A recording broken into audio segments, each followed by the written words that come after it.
Hi everyone, welcome back to Shri Sai tutorial. ఈరోజు మనము తెలుగు మెథడాలజీకి చెందినటువంటి గమ్యాలు, ఉద్దేశ్యాలు, లక్ష్యాలు మరియు స్పష్టీకరణలు అనేటువంటి టాపిక్ పైన వివరణతో కూడినటువంటి ఈ లైవ్ టెస్ట్ అనేది కండక్ట్ చేయడం జరుగుతుంది.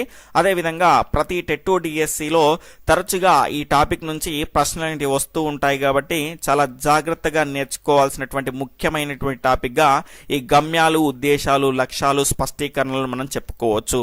అదేవిధంగా మన శ్రీ సాయి ట్యుటోరియల్ ద్వారా నిర్వహించేటువంటి ఫ్రీ మరియు క్వాలిటీ లైవ్ టెస్ట్కి సంబంధించినటువంటి సిలబస్ ఒక రోజు ముందుగానే తెలుసుకోవాలి అనుకుంటే కనుక ఈ వీడియో క్రింద ఉన్నటువంటి టైటిల్ని క్లిక్ చేయగానే మన గ్రూప్స్ యొక్క లింక్స్ అనేవి ఓపెన్ అవుతాయి. అందులో జాయిన్ చేసి లైవ్ టెస్ట్కి సంబంధించినటువంటి సిలబస్ని ఒకరోజు ముందుగానే తెలుసుకోండి.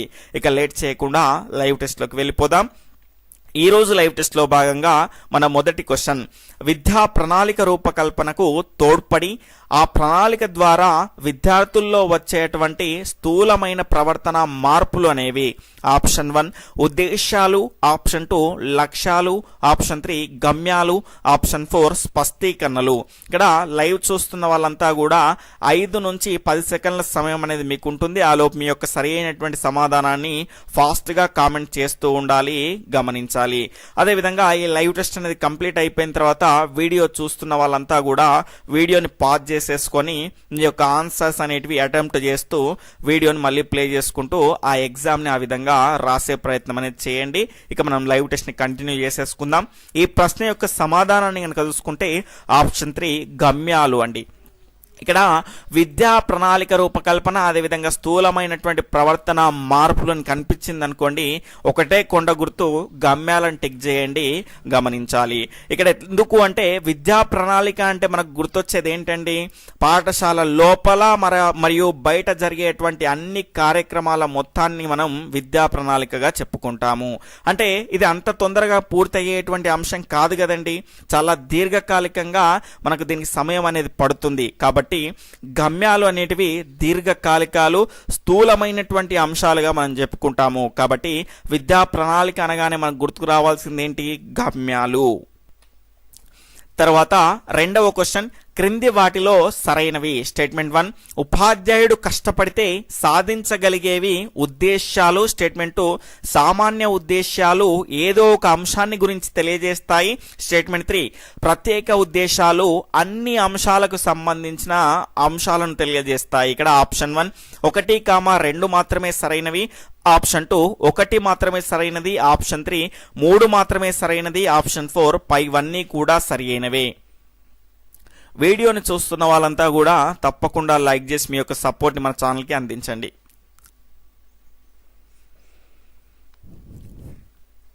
ఇక్కడ దీని యొక్క సరైనటువంటి సమాధానం ఏంటి అంటే ఆప్షన్ 2 1 మాత్రమే సరైనది, 2, 3 అనేటివి సరైనవి కాదు. ఎందుకు అంటే ఉపాధ్యాయుడు కష్టపడితే సాధించగలిగే వాటిని మనం ఏమంటాము అంటే ఉద్దేశాలు అంటాము.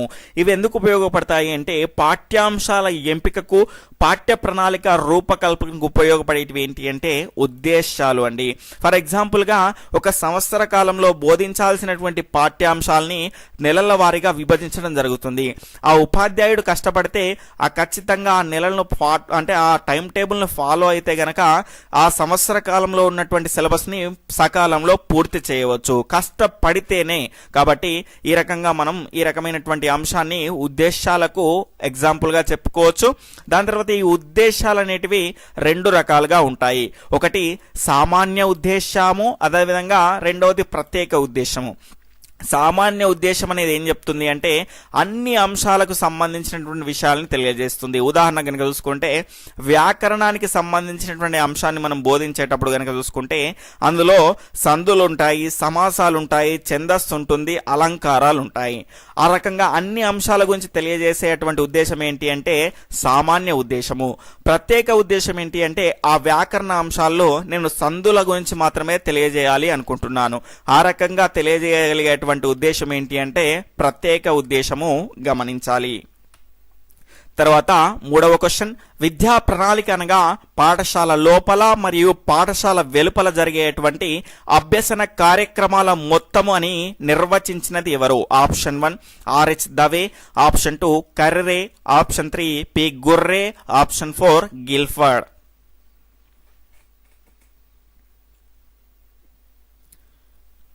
ఇక్కడ ఈ రకమైనటువంటి నిర్వచనాన్ని ఇచ్చింది ఎవరు అంటే ఆప్షన్ 2 కర్రే అండి. ఆప్షన్ 2 కర్రే.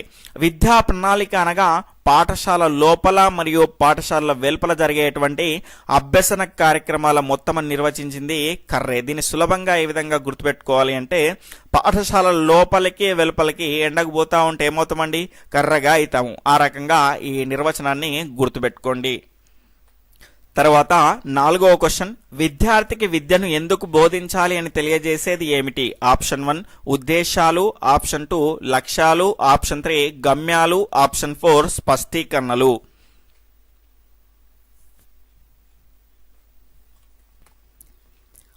ఇక్కడ దీని యొక్క సరైనటువంటి సమాధానం ఆప్షన్ 3 గమ్యం అండి. ఇక్కడ విద్యార్థికి విద్యను ఎందుకు బోధించాలండి? అతన్ని భావి భారత పౌరునిగా తీర్చిదిద్దడానికి, అతనిలో సంపూర్ణ మూర్తిమత్వాన్ని కలగజేయడానికి విద్యను అనేది మనకు విద్యార్థికి అందించాలి. అంటే అది ఒక స్థూలమైనటువంటి ప్రక్రియ, దీర్ఘకాలికమైనటువంటి ప్రక్రియ, కేవలం 45 నిమిషాలు బోధించేటువంటి ప్రక్రియ కాదు. కాబట్టి ఇది గమ్యాలు అనేటువంటి లక్ష్యాన్ని తెలియజేస్తుంది. తర్వాత 5వ క్వశ్చన్, ఉపాధ్యాయుడు కష్టపడితే వీటిని సాధించవచ్చు. ఆప్షన్ 1 ఉద్దేశాలు, ఆప్షన్ 2 లక్ష్యాలు, ఆప్షన్ 3 గమ్యాలు, ఆప్షన్ 4 స్పష్టీకరణలు. ఆల్రెడీ ఇంతకు ముందే దీని గురించి డిస్కస్ చేసుకున్నాం. ఇక్కడ దీని యొక్క సరైనటువంటి సమాధానం ఆప్షన్ 1 ఉద్దేశాలండి. తర్వాత 6వ క్వశ్చన్, ఉద్దేశాల యొక్క సూక్ష్మాతి సూక్ష్మ రూపాలు. ఆప్షన్ 1 ఉద్దేశాలు, ఆప్షన్ 2 లక్ష్యాలు, ఆప్షన్ 3 గమ్యాలు, ఆప్షన్ 4 స్పష్టీకరణలు. వీడియోని చూస్తున్న వాళ్ళంతా తప్పకుండా లైక్ చేసి మీ యొక్క సపోర్ట్ని మన ఛానల్కి అందించాలండి.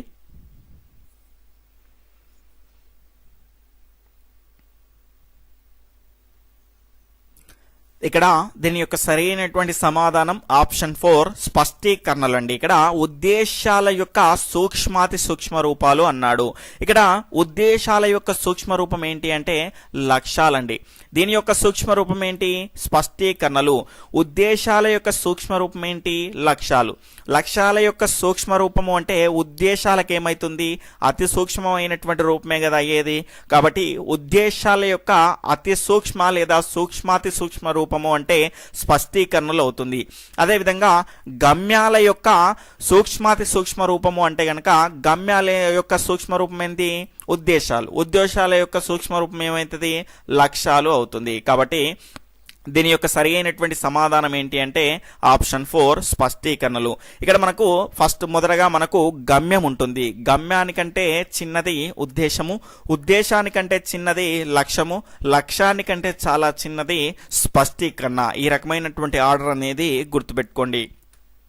తర్వాత 7వ క్వశ్చన్, లక్ష్యాల యొక్క లక్షణాల్లో సరైనవేవి? స్టేట్మెంట్ 1 విద్యా విషయకంగా ప్రాముఖ్యాన్ని కలిగి ఉంటాయి. స్టేట్మెంట్ 2 విద్యార్థుల్లో సాధించగలిగేవిగా ఉంటాయి. స్టేట్మెంట్ 3 ప్రతి లక్ష్యానికి ఒక స్పష్టీకరణ అనేది ఉండాలి. ఇక్కడ సరైనవి ఏవి అనడం జరిగింది. ఆప్షన్ 1 1,2 మాత్రమే సరైనవి, ఆప్షన్ 2 2,3 మాత్రమే సరైనవి, ఆప్షన్ 3 1,3 మాత్రమే సరైనవి, ఆప్షన్ 4 1 2 3 అంటే పైవన్నీ కూడా సరి అయినవే.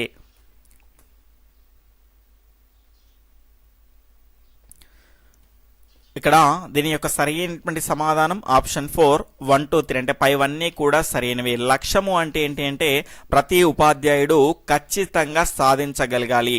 పాఠ్య పథకాన్ని రూపొందించేటప్పుడు మనకు ఉపయోగపడేది ఏంటి అంటే లక్ష్యం అండి. ఇక్కడ ఉన్న అన్ని లక్షణాలు కూడా లక్ష్యానికి సంబంధించినటువంటి లక్షణాలే. కాబట్టి సరి అయినవి ఏవి అనడం జరిగింది. పైవన్నీ కూడా సరి అయినవే. ఇవి విద్యార్థుల్లో సాధించగలిగేవిగా ఉండాలి. ప్రతి లక్ష్యానికి ఒక స్పష్టీకరణ అనేది ఉండాలి. విద్యా విషయకంగా ప్రాముఖ్యాన్ని కలిగి ఉండాలి. తర్వాత 8వ క్వశ్చన్, ఆశయాల యొక్క విశదీకరణలు అని వేటిని అంటారు? ఆప్షన్ 1 ఉద్దేశాలు, ఆప్షన్ 2 లక్ష్యాలు, ఆప్షన్ 3 గమ్యాలు, ఆప్షన్ 4 స్పష్టీకరణలు.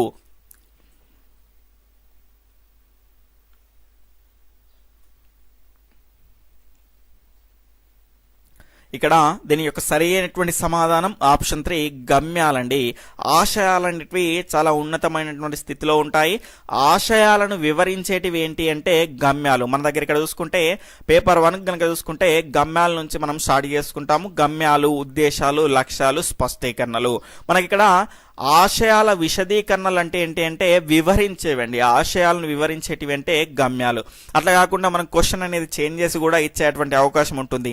గమ్యాల విశదీకరణలు అంటే గమ్యాలని వివరించేటివి ఏంటి ఉద్దేశాలు. అదేవిధంగా ఉద్దేశాల యొక్క విశదీకరణలు ఏంటివి లక్ష్యాలు. అదేవిధంగా లక్ష్యాల యొక్క విశదీకరణలు ఏంటి స్పష్టీకరణలు. ఈ రకంగా కూడా క్వశ్చన్ అడిగేటువంటి అవకాశం అనేది ఉంటుంది.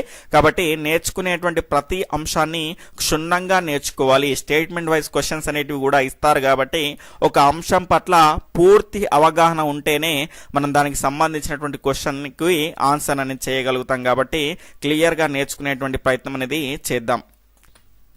తర్వాత 9వ క్వశ్చన్, పాఠ్యాంశాల బోధన జరుగుతుంది అనడానికి సాక్ష్యాలు ఏవి? ఆప్షన్ 1 ఉద్దేశాలు, ఆప్షన్ 2 లక్ష్యాలు, ఆప్షన్ 3 గమ్యాలు, ఆప్షన్ 4 స్పష్టీకరణలు.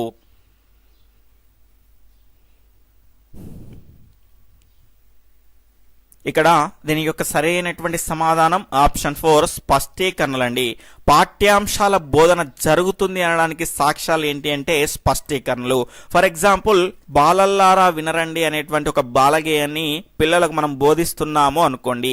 పక్క నుంచి ఒక హెడ్ మాస్టర్ గారు పోతూ ఉంటే మన యొక్క ఆ గేయాన్ని విన్నారు అంటే అక్కడ ఏం స్పష్టమైంది ఆయనకు, ఆహా ఈయన ఈ యొక్క బాలగేయాన్ని పిల్లలకు బోధిస్తున్నాడు అనేటువంటి విషయం అనేది అక్కడ స్పష్టమైంది. అంటే ఆ పాఠ్యాంశాల బోధన అనేది జరుగుతుంది అనడానికి సాక్ష్యాలుగా ఏవి ఉన్నాయండి? ఆ స్పష్టీకరణలు అనేటివి ఉన్నాయి. తర్వాత 10వ క్వశ్చన్, క్రింది వాటిలో సరైనవి ఏవి? ఇక్కడ స్టేట్మెంట్ 1 ఎస్సీఆర్టీ వారు manual for school level seminar అనేటువంటి గ్రంథంను 1972 మరియు 73 అనేటువంటి అకాడమిక్ ఇయర్లో రచించారు. స్టేట్మెంట్ 2 దీనిలో మాతృభాష తెలుగు బోధనకు గాను 10 లక్ష్యాలను తెలియజేశారు. ఆప్షన్ 1 1, 2 మాత్రమే రెండు సరైనవి, ఆప్షన్ 2 1 మాత్రమే సరైనది, ఆప్షన్ 3 2 మాత్రమే సరైనది, ఆప్షన్ 4 ఏది కాదు.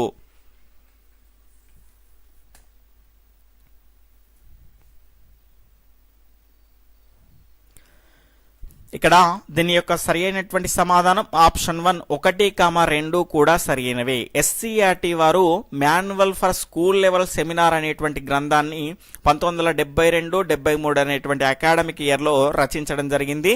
దీనిలో కనుక చూసుకుంటే మాతృభాష తెలుగు బోధనకు గాను 10 లక్ష్యాలని తెలియజేశారు. ఆ లక్ష్యాలు ఏంటి అంటే జ్ఞానము, అవగాహన, వాగ్రూప నైపుణ్యము, లిఖిత రూప నైపుణ్యము, భాషాభిరుచి, సముచిత మనోవైఖరి, రసానుభూతి, సృజనాత్మకత, సంస్కృతి సాంప్రదాయాలు, మనకు తర్వాత వచ్చేసి అనువాదము. తర్వాత 11వ క్వశ్చన్, ప్రయోగశాల కృత్యము, వ్యాయామం అనేవి ఏ రంగానికి చెందినవి? ఆప్షన్ 1 జ్ఞానాత్మక రంగము, ఆప్షన్ 2 మానసిక చలనాత్మక రంగము, ఆప్షన్ 3 భావావేశ రంగము, ఆప్షన్ 4 పైవన్నీ.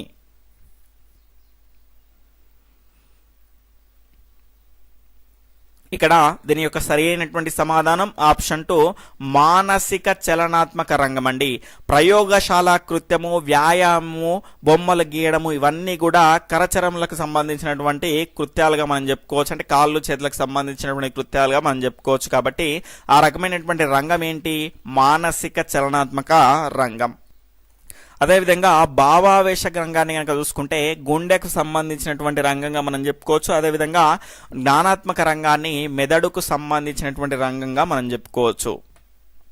తర్వాత 12వది, ఈ క్రింది వాటిలో విషయ జ్ఞానానికి సంబంధించినది? ఆప్షన్ 1 కవి పరిచయం, ఆప్షన్ 2 అలంకారాలు, ఆప్షన్ 3 ఛందస్సు, ఆప్షన్ 4 సందులు. ఇక్కడ దీని యొక్క సరైనటువంటి సమాధానం ఆప్షన్ 1 కవి పరిచయం అండి. ఇక్కడ మనకు జ్ఞానాన్ని మనం 3 రకాలుగా విభజించుకుంటాం. అదేంటి అంటే విషయ జ్ఞానము, దాని తర్వాత భాషా జ్ఞానము, దాని తర్వాత సాహిత్య జ్ఞానము. ఇక్కడ విషయ జ్ఞానానికి చెందింది ఏంటంటే కవి పరిచయము, నేపథ్యము, పాఠ్యాంశం యొక్క సారాంశము, అదేవిధంగా విశేషాంశాలు, అందులో ఉన్నటువంటి విశేషాంశాలు, పాఠ్యాంశము, ఈ రకమైనటువంటి అన్ని అంశాలు కూడా విషయ జ్ఞానానికి కిందికి వస్తాయి. మిగిలినటువంటి అంశాలు మనం నెక్స్ట్ క్వశ్చన్లో తెలుసుకుందాం. తర్వాత 13వ క్వశ్చన్, క్రింది వాటిలో గుర్తించుట అనేది దేనికి సంబంధించినటువంటి స్పష్టీకరణ? ఆప్షన్ 1 జ్ఞానము, ఆప్షన్ 2 అవగాహన, ఆప్షన్ 3 నైపుణ్యము, ఆప్షన్ 4 భాషాభివృద్ధి.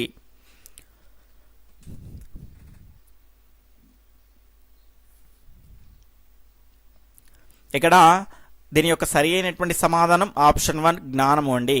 గుర్తించుట మరియు గుర్తుకు తెచ్చుకోవడం అనేటివి జ్ఞానం యొక్క మనకు దీని యొక్క జ్ఞానాన్ని యొక్క మనకు స్పష్టీకరణలుగా మనం చెప్పుకోవచ్చు. ఇక్కడ మనము గుర్తించుట అంటే గనక మనకు బహుళైచ్ఛిక ప్రశ్నల్ని మనం ఎంచుకోవచ్చు. అంటే ఇప్పుడు మనం చూస్తున్నటువంటి ప్రశ్నలన్నీ కూడా గుర్తించుట అనేటువంటి స్పష్టీకరణకు సంబంధించినవి. అలా కాకుండా గుర్తుకు తెచ్చుకోవడము లేదా జ్ఞప్తికి తెచ్చుకోవడం అనేటువంటి స్పష్టీకరణకు ఎగ్జాంపుల్గా మనము ఖాళీలను పూరించేటువంటి ప్రశ్నలను ఉదాహరణగా మనం చెప్పుకోవచ్చు. అంటే ఖాళీ ఉంటుంది, మనం గుర్తుకు తెచ్చుకొని అక్కడ రాయాల్సి ఉంటుంది.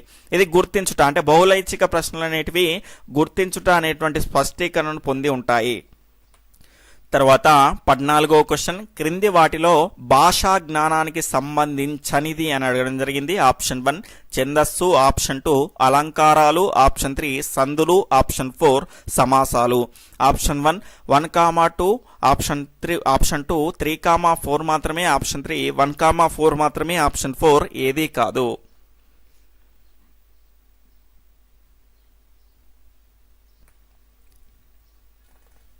ఇక్కడ దీని యొక్క సరి అయినటువంటి సమాధానం ఆప్షన్ 2 3,4 మాత్రమే ఇక్కడ సంబంధించనిది అనడం జరిగింది. సంబంధించినది ఏంటంటే ఆప్షన్ 1 1,2 అనేది దీని యొక్క సరి అయినటువంటి సమాధానం అవుతుంది. ఇక్కడ భాషా జ్ఞానానికి సంబంధించనిది అనడం జరిగింది. ఇక్కడ సంబంధించినది, సంబంధించనిది ఖచ్చితంగా మనకు ఎగ్జామ్స్లో ఒక మార్కును పోగొట్టేది, 1 లేదా 2 మార్కులను ప్రతిసారి పోగొడుతూ ఉండేది ఈ రకమైనటువంటి సెంటెన్స్ ఫార్మేషన్. కాబట్టి జాగ్రత్తగా చదివేసి మనం ఆన్సర్ అనేది పిక్ చేసుకోవాలి. ఇక్కడ భాషా జ్ఞానానికి సంబంధించినది అనడం జరిగింది. ఇక్కడ మనం జ్ఞానాన్ని 3 రకాలుగా విభజించుకోవడం జరిగింది. ఒకటి విషయ జ్ఞానం, రెండవది భాషా జ్ఞానం, మూడవది సాహిత్య జ్ఞానము. ఇక్కడ భాషా జ్ఞానం కిందకి ఏమొస్తాయి అంటే ఒక ఛందస్సు, అలంకారాలు తప్ప మిగిలినటువంటి అన్ని భాషాంశాలు మనం దేని కిందకి వస్తాయి అంటే భాషా జ్ఞానానికి కిందకి వస్తాయి. అంటే సందులు, సమాసాలు, ఈ రకమైనటువంటి అన్ని అంశాలు కూడా మనకు భాషా జ్ఞానానికి కిందకి వస్తాయి. తర్వాత 15వ క్వశ్చన్, రచనలో ఉండేటువంటి నీతిని గ్రహించడం అనేది ఏ లక్ష్యం యొక్క స్పష్టీకరణ? ఆప్షన్ 1 సంస్కృతి సాంప్రదాయాలు, ఆప్షన్ 2 సముచిత మనోవైఖరి, అదేవిధంగా ఆప్షన్ 3 భాషాభిరుచి, ఆప్షన్ 4 అవగాహన. చాలామంది వీడియోని ఇంకా లైక్ చేయలేదండి, తప్పకుండా లైక్ చేయండి. ఈ విధంగా లైక్ చేస్తే వీడియో అనేది మిగతా వారికి కూడా రీచ్ అయ్యేటువంటి అవకాశం అనేది ఉంటుంది. ఇక్కడ దీని యొక్క సరి అయినటువంటి సమాధానం ఆప్షన్ 1 సంస్కృతి సాంప్రదాయాలండి. మనం పిల్లలకి సంస్కృతి సాంప్రదాయాల గురించి మనం చక్కగా క్లాస్ రూమ్లో బోధించగలిగితే గనక అందులో ఉన్నటువంటి మంచి చెడుని గ్రహించేసి ఏ అంశాలని మనం చేయాలి, ఏ అంశాలని చేయకూడదు అనేటువంటి జ్ఞానం అనేది విద్యార్థుల్లో ఏర్పడుతుంది. అందులో నుంచి మనం చెప్పినటువంటి అంశంలో నుంచి ఒక నీతిని అనేది గ్రహిస్తాడు. కాబట్టి దీని ఆన్సర్ ఏంటి? ఆప్షన్ 1 సంస్కృతి సాంప్రదాయాలు. ఇక్కడ సముచిత మనోవైఖరి ఒక అంశం పట్ల సముఖత లేదా విముఖతను తెలియజేసే దాన్ని మనం ఏమంటాము అంటే వైఖరి అంటాము. భాషాభిరుచి ఏదైనా ఒక అంశం పట్ల ఎక్కువ అవధానంతో ఉన్నాడు అనుకోండి, దానికి అభిరుచి కలిగి ఉన్నాడు అంటాము. తర్వాత 16వ క్వశ్చన్, ఒక విద్యార్థి ప్రబంధ ప్రక్రియలోని విషయాన్ని కథానిక రూపంలోకి మార్చాడు అనే వాక్యం ఏ లక్ష్యానికి సంబంధించింది? ఆప్షన్ 1 భాషా అభిరుచి, ఆప్షన్ 2 అనువాదము, ఆప్షన్ 3 వైఖరి, ఆప్షన్ 4 సృజనాత్మకత. ఫాస్ట్గా మీ యొక్క సమాధానాన్ని కామెంట్ చేస్తూ ఉండండి.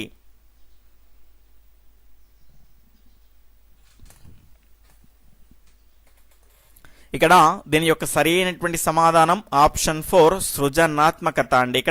ఇక్కడ ఒక్క ఒక రూపం నుంచి ఇంకో రూపంలోకి మార్చడం అనగానే మన దృష్టి అనేది ఎడికి వెళ్తుంది అంటే అనువాదం వైపుకు వెళ్తుంది.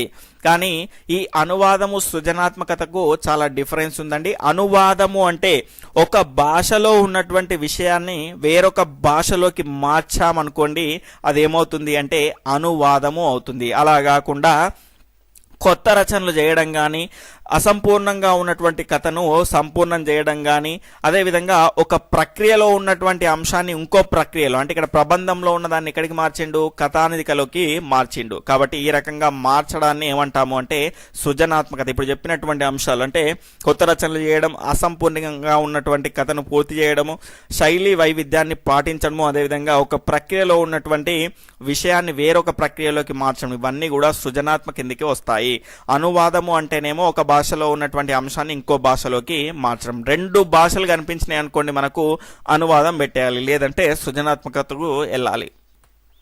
తర్వాత 17వ క్వశ్చన్, కవులను రచయితలను గౌరవించడం అనేది ఆప్షన్ 1 భాషాభిరుచి, ఆప్షన్ 2 అనువాదము, ఆప్షన్ 3 వైఖరి, ఆప్షన్ 4 సృజనాత్మకత. ఇక్కడ దీని యొక్క సరి అయినటువంటి సమాధానం ఆప్షన్ 3 వైఖరి అండి. కవులను రచయితలను గౌరవించడం అంటే ఒక ప్రోత్సాహాన్ని ఇవ్వడమే కదండి. కాబట్టి మనకి ఇక్కడ భాషాభిరుచికి దాని తర్వాత వైఖరికి డిఫరెన్స్ అనేది ఉంటుంది. ఇక్కడ ప్రోత్సహించేటువంటి అంశం మనకు కనిపించింది అనుకోండి, ఖచ్చితంగా వైఖరి అనేది మనం పిక్ చేసుకోవాల్సినటువంటి అంశము. నెక్స్ట్ భాషాభిరుచి దగ్గర ఈ రెండింటికి ఉన్నటువంటి డిఫరెన్స్ అనేది మనం డిస్కస్ చేసుకుందాం. తర్వాత 18వ క్వశ్చన్, క్రింది వాటిలో సరికానిది ఏది? ఇక్కడ స్టేట్మెంట్ 1 కష్టపడితే ఖచ్చితంగా సాధించగలిగేవి గమ్యాలు, స్టేట్మెంట్ 2 తక్షణం నెరవేరేవి స్పష్టీకరణలు, స్టేట్మెంట్ 3 మూల్యాంకనం చేయడానికి ఆధారము స్పష్టీకరణలు, స్టేట్మెంట్ 4 తప్పనిసరిగా సాధించాల్సింది లక్ష్యము. ఇక్కడ దీని యొక్క ఆన్సర్ కనుక చూసుకుంటే ఆప్షన్ 1 కష్టపడితే ఖచ్చితంగా సాధించగలిగేవి ఏంటండి, గమ్యాలు కాదు, ఉద్దేశాలు. గమ్యాలు అనేటివి సాధించవచ్చు లేదా సాధించలేకపోవచ్చు, కానీ కష్టపడితే ఖచ్చితంగా సాధించేటివి ఏంటి అంటే ఉద్దేశాలు. కాబట్టి మిగతావన్నీ కూడా సరైనవి, ఇది ఒక్కటే సరైనది కాదు. తక్షణమే నెరవేరేవి స్పష్టీకరణలండి. అదేవిధంగా మూల్యాంకనం చేయడానికి ఆధారము స్పష్టీకరణ. చాలా ఇంపార్టెంట్ లైన్స్ అండి ఇవన్నీ కూడా. ఇక్కడ ఫర్ ఎగ్జాంపుల్ ఒక పాఠ్యాంశాన్ని బాలగేయాన్ని నేను బోధించాను అనుకోండి, బోధించిన తర్వాత మూల్యాంకనంలో ప్రశ్నలు అనేటివి అడుగుతూ ఉంటాను. అంటే వాళ్ళు చెప్పినటువంటి అంశాలు మనం దేని కిందకి తీసుకుంటాము, స్పష్టీకరణల కిందకి తీసుకుంటాము. కాబట్టి తప్పనిసరిగా సాధించాల్సింది లక్ష్యం. అంటే ఒక పాఠ్యాంశాన్ని నేను ఈ పీరియడ్లో బోధించాలి, ఖచ్చితంగా సాధించాలి, బోధించాలి. కాబట్టి ఆ రకమైనటువంటి అంశం ఏంటి, లక్ష్యము. తర్వాత 19వ క్వశ్చన్, క్రింది వాటిలో సరైనవేవి? స్టేట్మెంట్ 1 లక్ష్యాల యొక్క సూక్ష్మ రూపాలు స్పష్టీకరణలు, స్టేట్మెంట్ 2 గమ్యాల యొక్క సూక్ష్మాతి సూక్ష్మ రూపాలు లక్ష్యాలు, స్టేట్మెంట్ 3 ఆశయాల యొక్క విశదీకరణలు లక్ష్యాలు. ఆప్షన్ 1 1, 2 మాత్రమే సరైనవి, ఆప్షన్ 2 2, 3 మాత్రమే సరైనవి, ఆప్షన్ 3 పైవన్నీ కూడా సరైనవి, ఆప్షన్ 4 వచ్చేసి ఏదీ కాదు.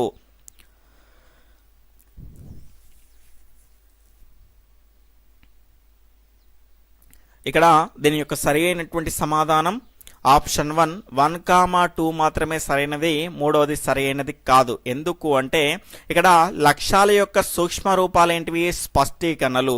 లక్ష్యాల తర్వాత సూక్ష్మ రూపం ఏంటండి, స్పష్టీకరణలే. ఈ లక్ష్యాలకు మనం గుర్తుపెట్టుకోవాల్సినటువంటి అంశం ఏంటి అంటే సూక్ష్మాతి సూక్ష్మ రూపం ఉండదండి. లక్ష్యాల యొక్క సూక్ష్మ రూపం ఏంటి, స్పష్టీకరణలు. అంటే సూక్ష్మాతి సూక్ష్మ రూపం అంటే స్పష్టీకరణల తర్వాత ఉండేది ఉందా, మనకు లేదు. కాబట్టి లక్ష్యాలకు కేవలం సూక్ష్మ రూపం మాత్రమే ఉంటుంది, సూక్ష్మాతి సూక్ష్మ రూపం అనేది ఉండదు. తర్వాత గమ్యాల యొక్క సూక్ష్మాతి సూక్ష్మ రూపం అంటే లక్ష్యాలు అనేది ఇవ్వడం జరిగింది, ఇది సరి అయింది. ఇక్కడ గమ్యం యొక్క సూక్ష్మ రూపం ఏంటి, ఉద్దేశము. ఉద్దేశం తర్వాత మనకు ఉన్నటువంటి ఇంకో సూక్ష్మ రూపం ఏంటి? లక్ష్యము. అంటే గమ్యాల యొక్క సూక్ష్మాతి సూక్ష్మ రూపం ఏమవుతుంది? లక్ష్యం అనేది అవుతుంది. అదేవిధంగా ఆశయాల యొక్క విశదీకరణలు లక్ష్యాలు అన్నాం. దేని యొక్క విశదీకరణ లక్ష్యాలు అన్నాము మనము? ఆశయాల యొక్క విశదీకరణలు అన్నాము. ఆశయాల యొక్క విశదీకరణలు ఏమవుతాయి? లక్ష్యాలు కావు. ఏమవుతాయి అంటే గమ్యాలు అవుతాయి. కాబట్టి ఇది సరి అయినది కాదు. తర్వాత 20వ క్వశ్చన్, ఈ క్రింది వాటిలో సరైనది ఏది? ఇక్కడ ఆప్షన్ 1 సెలవు చీటీ రాయడం లిఖిత రూప నైపుణ్యం. ఆప్షన్ 2 కవి సమ్మేళనాల్లో పాల్గొనుట భాషా అభిరుచి. స్టేట్మెంట్ 3 విమర్శనాత్మక దృక్పథాన్ని కలిగి ఉండుట వైఖరి. ఆప్షన్ 4 పైవన్నీ కూడా సరి అయినవే.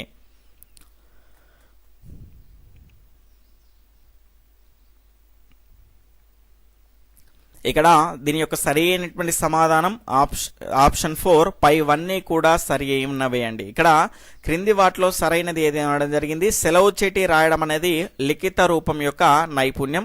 అదేవిధంగా కవి సమ్మేళనాల్లో పాల్గొనుట.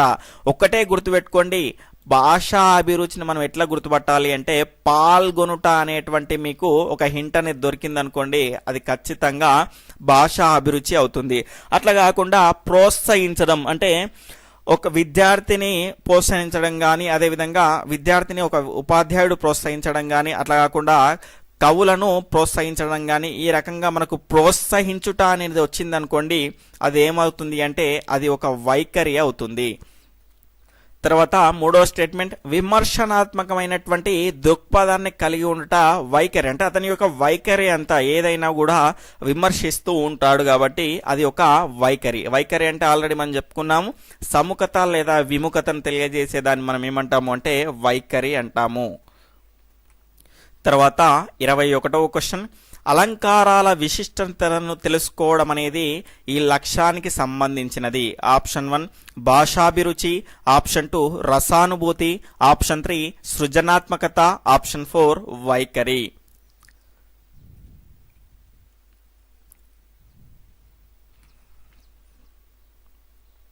ఇక్కడ దీని యొక్క సరి అయినటువంటి సమాధానం ఆప్షన్ 2 రసానుభూతి అండి. ఇక్కడ అలంకారాల యొక్క విశిష్టతను తెలుసుకోవడానికి కానీ, అదేవిధంగా శైలి గురించి తెలుసుకోవడం కానీ, ధ్వని యొక్క అర్థాలను తెలుసుకోవడం కానీ, రచనలో తన్మయత్వాన్ని పొందడం కానీ, ఇవన్నీ కూడా రసానుభూతికి చెందినటువంటివి.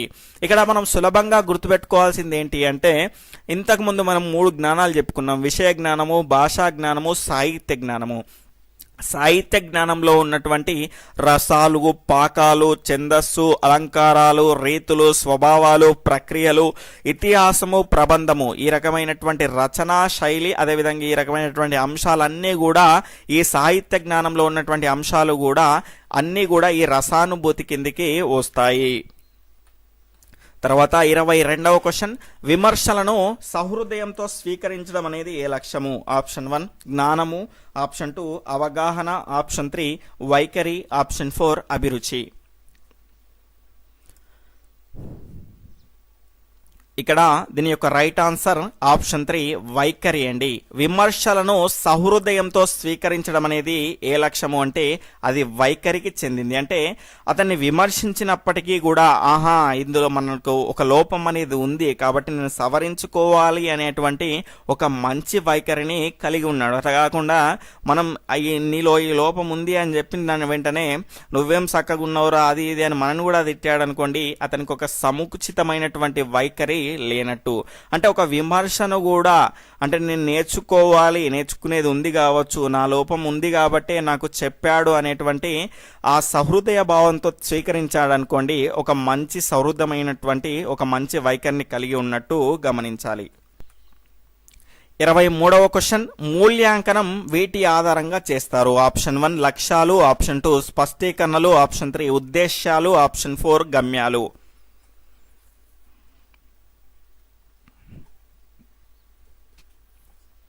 ఇక్కడ దీని యొక్క సరి అయినటువంటి సమాధానం ఆప్షన్ 2 స్పష్టీకరణలు అండి. ఆల్రెడీ మనం ఇంతకు ముందే డిస్కస్ చేసుకున్నాం. ఏదన్నా పాఠ్యాంశాన్ని బోధించినప్పుడు ప్రశ్నలు అడుగుతూ ఉన్నాం అనుకోండి, వాళ్ళు చెప్పేటువంటి సమాధానాలే మనం స్పష్టీకరణలుగా తీసుకుంటాం. అంటే మూల్యాంకనం వేటి ఆధారంగా జరిగినట్టు? స్పష్టీకరణల ఆధారంగా జరిగినట్టు. తర్వాత 24వ క్వశ్చన్, ప్రస్తుతం మన రాష్ట్రంలో వేటి ఆధారంగా పాఠ్యాంశాలను రూపొందిస్తున్నారు? ఆప్షన్ 1 లక్ష్యాలు స్పష్టీకరణలు, ఆప్షన్ 2 కనీస అభ్యసన సామర్థ్యాలు, ఆప్షన్ 3 విద్యా ప్రమాణాలు, ఆప్షన్ 4 వచ్చేసి పైవన్నీ.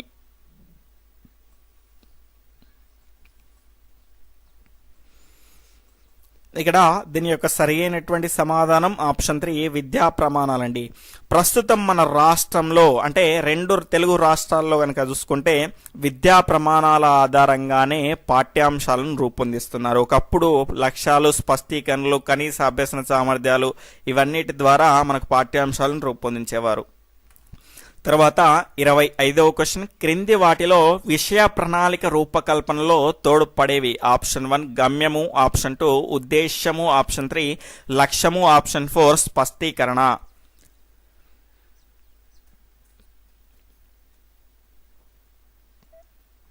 ఇక్కడ దీని యొక్క సరైనటువంటి సమాధానాన్ని కనుక చూసుకుంటే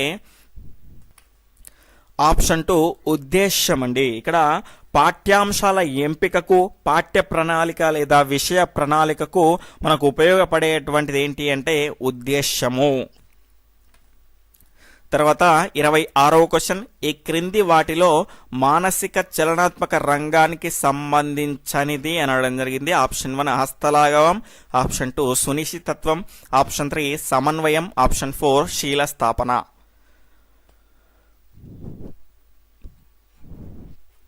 ఇక్కడ దీని రైట్ ఆన్సర్ ఆప్షన్ 4 శీల స్థాపన అండి. ఇక్కడ మనకు అనుకరణ, హస్తలాఘవం, సునిశ్చితత్వం, సమన్వయం అనేటివి ఇవన్నీ కూడా మానసిక చలనాత్మక రంగానికి సంబంధించింది. శీల స్థాపన అనేది మనకు భావావేశ రంగానికి సంబంధించింది.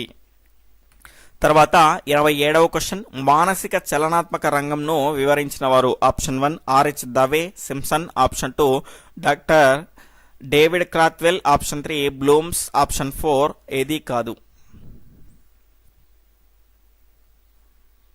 ఇక్కడ దీని యొక్క సరి అయినటువంటి సమాధానం ఆప్షన్ 1 ఆర్హెచ్ దవే.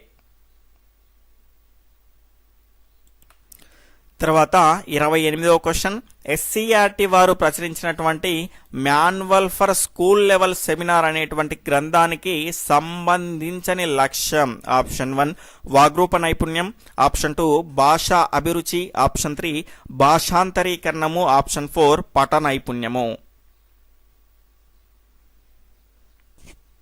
ఇక్కడ manual for school level seminar అనేటువంటి గ్రంథాన్ని 1972-73లో మనకు ప్రచురించడం జరిగింది. ఇందులో కనుక చూసుకుంటే మాతృభాషకు సంబంధించినటువంటి 10 లక్ష్యాలన్నిటివి మనం వారు తెలియజేయడం జరిగింది. అందులో కనుక చూసుకుంటే వాగ్రూప నైపుణ్యము, భాషా అభిరుచి, అదేవిధంగా భాషాంతరీకరణము లేదా అనువాదము అనేటువంటివి ఉన్నాయి, కానీ పఠ నైపుణ్యం అనేటువంటిది లేదు. తర్వాత 29 ప్రక్రియలు అనేవి ఈ జ్ఞానానికి సంబంధించినవి? ఆప్షన్ 1 విషయ జ్ఞానము, ఆప్షన్ 2 భాషా జ్ఞానము, ఆప్షన్ 3 సాహిత్య జ్ఞానము, ఆప్షన్ 4 పైవన్నీ.